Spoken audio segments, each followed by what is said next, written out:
Hello students, आज की इस वीडियो में आज मैं कक्षा 10वीं वाले विद्यार्थियों को सामाजिक विज्ञान के चर्चा नंबर वाले प्रश्नों को बताने वाला हूं।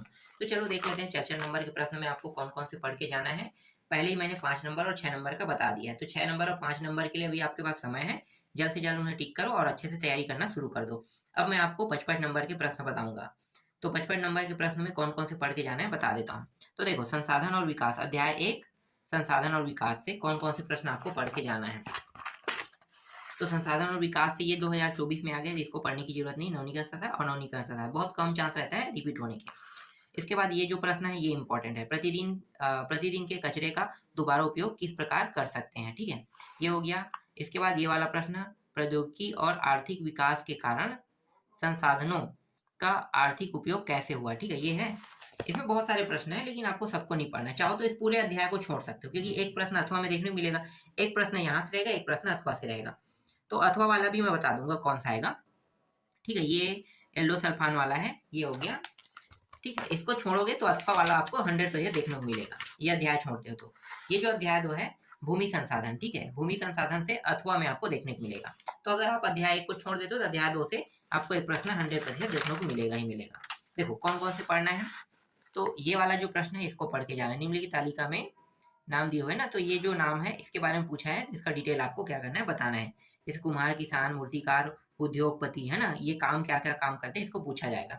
तो ये 4 नंबर का प्रश्न हो गया, एक प्रश्न हो गया। दूसरा ये प्रश्न हो गया, इस तरीके से चार्ट रहेगा और चार्ट को आपको बताना है, ठीक है। तो ये दूसरा प्रश्न है। इसके बाद तीसरा प्रश्न देखो, भूमि निम्नीकरण और गरीबी किस प्रकार एक दूसरे को प्रभावित करते, इसका समाधान कैसे हो सकता है, ये प्रश्न है। 4 नंबर में इसको पढ़ के जाना है, ठीक है। इसके बाद देखो, उपवन भूमि कृषि भूमि से भिन्न है, अपने विचार लिखिए, ये प्रश्न है। इसके बाद 11वां में है ना, भूमि के निम्नीकरण के क्या क्या मानवीय कारक है, ये प्रश्न पढ़ना है। सभी को नहीं पढ़ना है, जो बताया जा रहा है बस उनको पढ़ना है आपको। फिर दीर्घोत्तरी देखो, डायरेक्ट दीर्घोत्तरी प्रश्न क्रमांक 1 में भूमि प्रबंधक क्यों आवश्यक है, इसके कौन कौन से तरीके हैं, ये पढ़ना है आपको। परती और बंजर भूमि में क्या अंतर है और विकास योजना बनाने में इसका क्या महत्व है, इसको पढ़ना है। भू अधिग्रहण अधिनियम 2013 पर प्रकाश डालिए, ये प्रश्न है। मृदा परिच्छेदिका या मृदा की परतों का वर्णन कीजिए, ये प्रश्न है, ठीक है। और एक है, पहाड़ी क्षेत्रों में मृदा अपरदन की रोकथाम के लिए क्या क्या कदम उठाने चाहिए। तो इतने प्रश्नों को देखना है, इसमें तो और नहीं है, बस वही 6-7 प्रश्न है, हो गया, बस इतने प्रश्नों को आपको देखना है, ठीक है। और एक और अध्याय बचा होगा, उसको भी दिखा देता हूँ। नहीं, उसमें ज्यादा प्रश्न नहीं पढ़ना है, 2-3 प्रश्न है जो बता दी अथवा से, इसके चांसेस बहुत कम रहेगा। तो देखना है तो एक बार देख लेना। ये जो अध्याय है, अध्याय 17 है, अध्याय 17 विकास की समझ, ठीक है, विकास की समझ से आएगा। तो विकास की समझ से कौन कौन से प्रश्न पढ़ना है। एक लघुत्तरी प्रश्न क्रमांक में ये, भारत की प्रति व्यक्ति आय नेपाल से अधिक होते हुए भी मानव विकास सूचकांकों में बराबर होना क्यों दर्शाता है। इसके बाद अगला जो प्रश्न है वो ये है, महिलाओं की बेहतर शिक्षा के लिए और क्या क्या उपाय करने चाहिए, अपने विचार लिखिए, ये प्रश्न हो गया। और एक प्रश्न और है इस अध्याय से, तो आपको पढ़ने हैं। यहाँ से प्रश्न तो नहीं आता है, ज्यादातर 2 अध्याय से आता है। ये है, आर्थिक विकास से आपका क्या अभिप्राय है, किसी भी देश के आर्थिक विकास को मापने के लिए किन मापक सूचकों का प्रयोग किया जाता है, व्याख्या कीजिए, ये प्रश्न हो गया, ठीक है। तो इतने को पढ़ोगे तो आसानी से आपको 4 नंबर मिल जाएगा, ठीक है। आगे देखते हैं अगला अध्याय, प्रथम विश्व युद्ध से। प्रथम विश्व युद्ध वाले में से कौन कौन सा पढ़ना है। प्रथम विश्व युद्ध, प्रथम विश्व युद्ध सिर्फ एक अकेला अध्याय है, इससे 4 नंबर के प्रश्न आएगा, अथवा भी यहीं से रहेगा। तो दोनों प्रश्न यहीं से है, तो कौन कौन सा पढ़ना है, बहुत सारे प्रश्न सबको नहीं पढ़ना है। जैसे ये, सैनिकों की दशा सुधारने के लिए क्या क्या कदम उठाए जा सकते हैं, ये प्रश्न पढ़ना है। प्रथम विश्व युद्ध में जर्मनी की पराजय के क्या कारण थे, इसको पढ़ना है। दूसरा हो गया पहला और तीसरा, है ना, पहला तीसरा के बाद डायरेक्ट आ जाओ, चौथा पांचवा छोड़ के सीधा छठवां में आ जाओ। प्रथम विश्व युद्ध के 5 कारण बताइए, ठीक है, ये प्रश्न आपको पढ़ना है।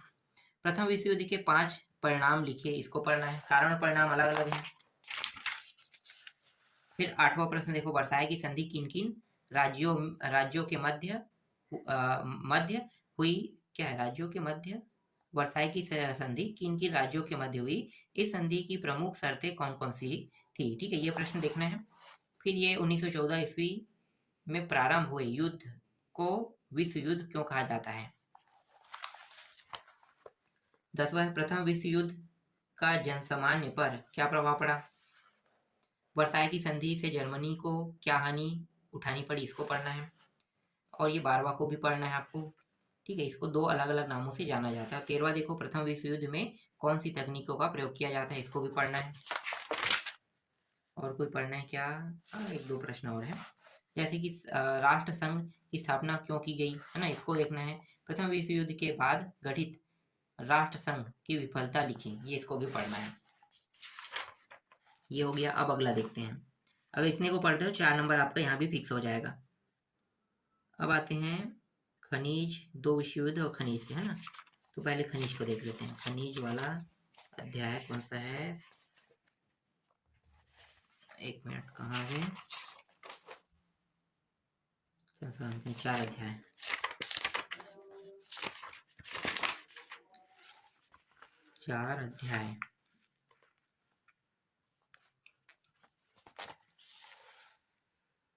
खनिज संसाधन और औद्योगिकरण। ठीक है, यहाँ से खनिज संसाधन और औद्योगिकरण वाले टॉपिक से 4 नंबर के आएगा। तो कौन कौन से आए, ज़्यादा नहीं पढ़ना है, जो बताया जा रहा है बस उनको पढ़ के चले जाना।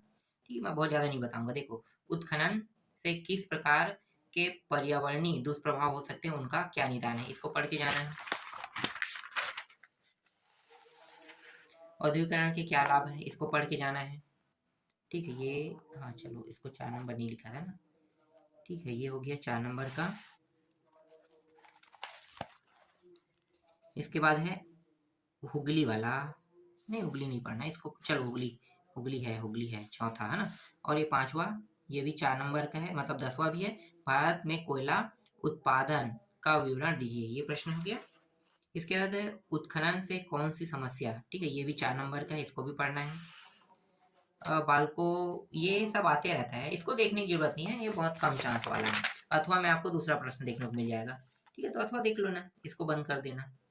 उसके बाद है पन बिजली पनडुब्बी वाला, ये 4 नंबर में, इसको पढ़ना है। और कोई प्रश्न है यहाँ से, और है 4 नंबर में ये वाला, सरकार ने नई औद्योगिक नीति कौन कौन सी नीति अपनाई, इसको पढ़ के जाना है। ठीक है, इतने प्रश्न है और इसमें नहीं है, बस इतना ही है। इसके बाद 2 विश्व युद्ध के बीच जर्मनी वाला 9वां अध्याय।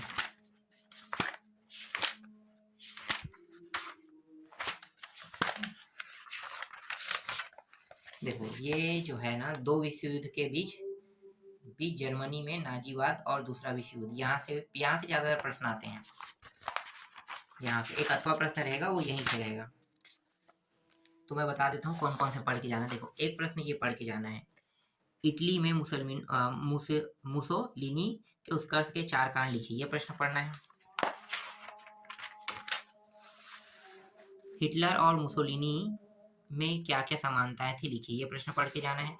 हिटलर जर्मन राज्य का विस्तार क्यों चाहता था, उसको दूसरे नाम से जाना जाता है। जर्मनी युद्ध में जीत जाता तो दुनिया पर पड़ने वाले 4 प्रभाव लिखिए, ये प्रश्न पढ़ के जाना है। इसके बाद दीर्घोत्तरी में द्वितीय विश्व युद्ध के महत्वपूर्ण परिणाम का वर्णन कीजिए, इसको पढ़ के जाना है।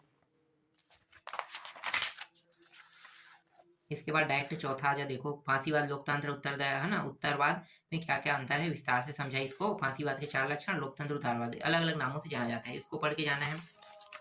फिर यहाँ पे राष्ट्रवाद और अति राष्ट्रवाद को पढ़ के जाना है, 4 नंबर के ये भी है। द्वितीय विश्व युद्ध के कारणों का वर्णन कीजिए, इनको पढ़ के जाना है। इनमें से एक प्रश्न आपको 4 नंबर में देखने को मिलेगा। तो जर्मनी की जीत का विश्व में क्या प्रभाव पड़ा, और आपके अनुसार जर्मनी के हारने के क्या कारण रहे होंगे। ठीक है, ये प्रश्न हो गया। और फांसीवाद के 4 लक्षणों को लिखे वाले 4 लक्षण लिखे कह रहे हैं, तो इसको अलग नामों से भी जाना जाता है। इटली में फांसीवाद अथवा मुसोलिनी के उद्देश्य क्या थे। ठीक है, ये प्रश्न हो गया, बस इतने को इसमें पढ़ना है। और क्या कोई अध्याय, एक है सरकारी बजट। सरकारी बजट से भी कुछ प्रश्न आते हैं, इसके साथ जुड़ा रहेगा। ज्यादातर प्रश्न जो है अभी जो बताया वही से आएगा, अथवा वाला तो वहीं से रहेगा। सरकारी बजट और कर निर्धारण। ठीक है, यहाँ से कौन कौन से प्रश्न आपको पढ़ना है वो मैं बता देता हूँ।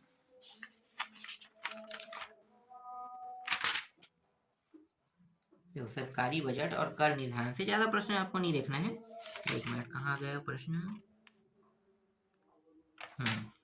एक प्रश्न ये देखना है, मूल्य मूल्य संवर्धित कर से क्या आशा है, उदाहरण से समझाइए। एक प्रश्न ये हो गया। ये प्रश्न जो है यहाँ से एक प्रश्न देखो आया था, सरकार के ऐसे कौन कौन से कार्य है जो गरीबी को कम करने से सीधे जुड़े हुए हैं। ये प्रश्न हो गया।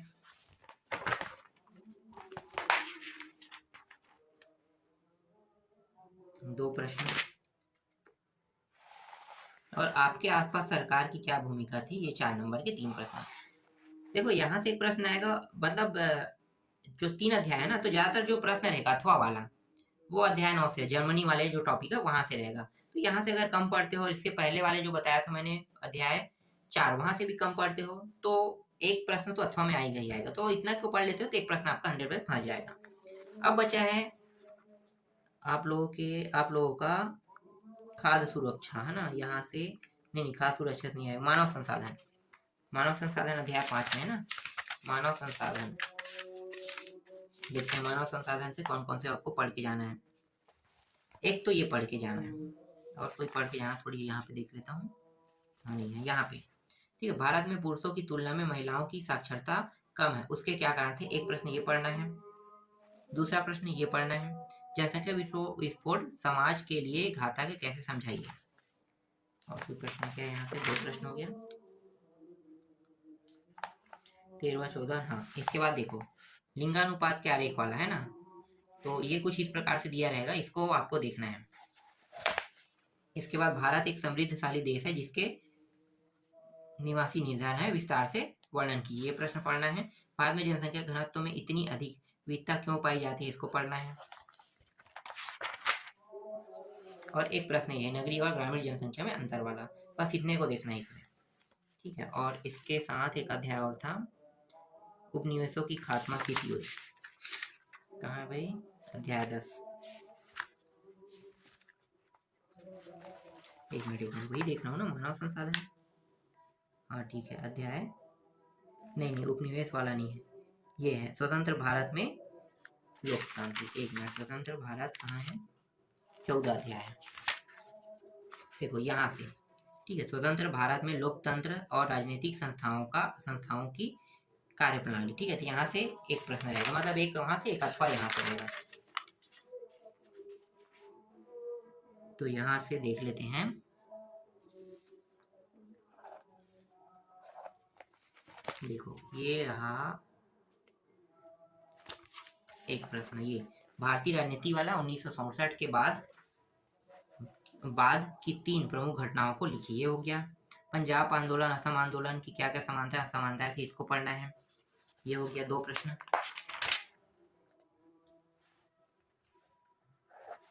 ये एग्जाम में आ चुका है, अगर वे कानून पारित नहीं होते तो भारत में महिलाओं की स्थिति क्या प्रभाव पड़ता, 2024 में आ चुका है, जिसको पढ़ने की जरूरत नहीं है। इसके बाद देखो सन 1950 के बाद भारत में सत्ता केंद्रीकरण क्यों हुआ है, ठीक है, ये पढ़ना है आपको। इसके बाद ये तो छोटे छोटे प्रश्न हैं, ये भी छोटा है, नहीं यहाँ तो है ही नहीं ना। और कौन सा है, ठीक है, यहाँ पे ये वाला देखना सीधा, दीर्घोत्तरी में आना। आपके मत में हमारे लोकतंत्र राजनीति के सामने आज क्या चुनौती है, इसको पढ़ना है। इसके बाद दूसरा हो गया, तीसरा नहीं देखना, सीधा चौथा देखना है। चौथा ये, जवाहर नेहरू ने विदेश नीति के रूप में कौन कौन से मुख्य सिद्धांत स्थापित किए, इसको पढ़ना है। जमींदारी प्रथा की संपत्ति कहां से कहां तक लाभदायक रही, ठीक है, इसको पढ़ना है। भाषा के आधार पर ही प्रदेश पुनर्गठन क्यों किया गया, कारण लिखिए, ठीक है। ये आ चुका है, तो इसके चांसेस नहीं के बताओ है। और कुछ है क्या, राज्य पुनर्गठन आयोग, हाँ इसको देखना है भाई, राज्य पुनर्गठन आयोग, ठीक है। इतने प्रश्नों को देखना ही है, इनमें से एक प्रश्न आएगा, और कुछ प्रश्न जो रहेगा वो अथवा में रहेगा। तो एक प्रश्न यहाँ से फंस रहा है, तो ज्यादा प्रश्न पढ़ने की जरूरत नहीं है, नहीं आता तो थोड़ा देख सकते थे। हाँ ये यहाँ पे देखो बैंक वाला है क्या, चुनाव और याम चुनाव, ठीक है, ये 4 नंबर की, ये दोनों मिला के आएगा। ठीक है, ये दोनों कंबाइन होके 2 नंबर के, ये 2 नंबर के हैं, तो दोनों कंबाइन होके ही एग्जाम में आ सकता है, तो इनको भी नहीं छोड़ना है। 4 नंबर का प्रश्न, इतने प्रश्नों को तो आपको पढ़ के जाना ही जाना है। 4 नंबर में इससे बाहर से कोई प्रश्न नहीं आएगा। तो 4 नंबर वाले जितने भी प्रश्न है वो मैंने आपको बता दिया।